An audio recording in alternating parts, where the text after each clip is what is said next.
Let's see the analysis of ICICI Bank Ltd. Let's learn about the company.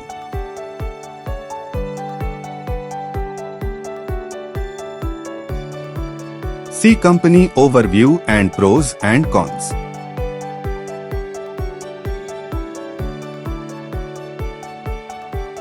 See its quarterly results.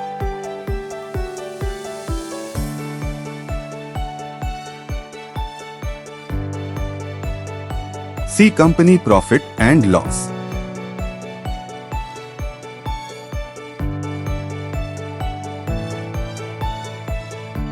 Compounded sales and profit growth. Stock price CAGR. Return on equity. See its balance sheet.